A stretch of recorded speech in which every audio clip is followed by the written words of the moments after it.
नमस्कार मित्रों, मैं Shishpal SPG blogger YouTube channel पर सभी मित्रों का फिर से एक बार स्वागत है।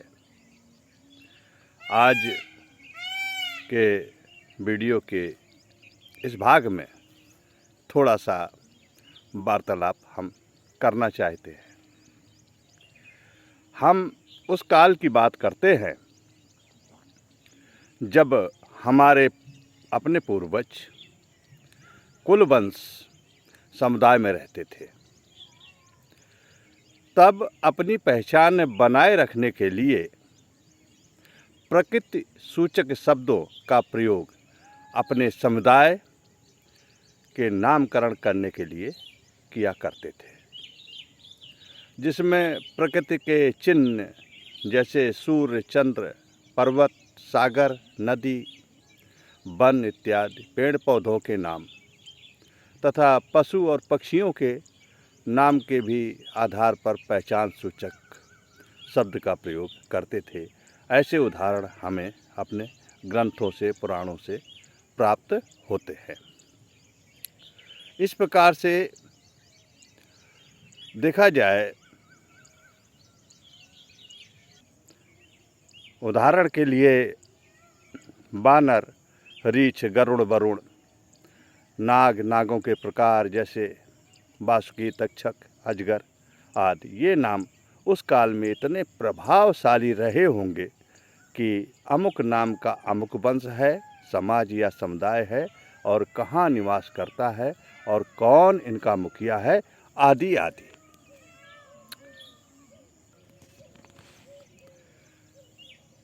फिर वंशवेल बढ़े तो उपशाखाएं बनी और अपने अपने कबीलों, समाज के रीति रिवाज, परंपराएं अपनी सुविधा अनुसार सब कुछ बना, जिसको संस्कृति कहा गया, सभ्यता कहा गया।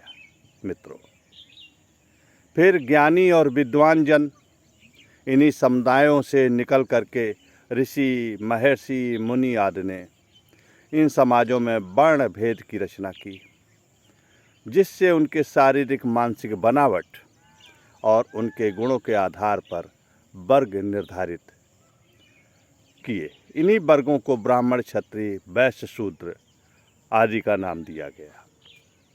आगे चलकर के समाज में वंशवेल, जाति भेद उत्पन्न होने पर जातियां बनी और जातियों से उपजातियां बनी।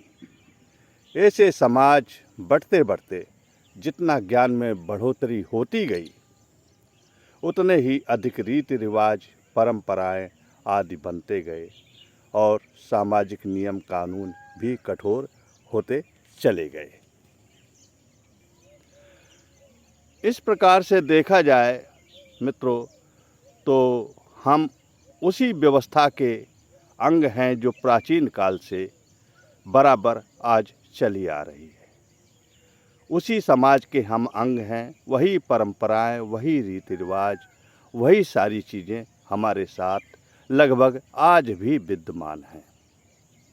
तो हमारे देश में जहाँ तक ये बात आती है कि ये भेद है, वो अलग है, ये जाति है, वो सारी चीज़ें तो कहीं तक ठीक हैं, लेकिन तमाम विभिन्नताओं के बावजूद हम सभी आज भी एक देश के वासी हैं और अखंड भारत के निवासी हैं और हम सब भारतीय हैं।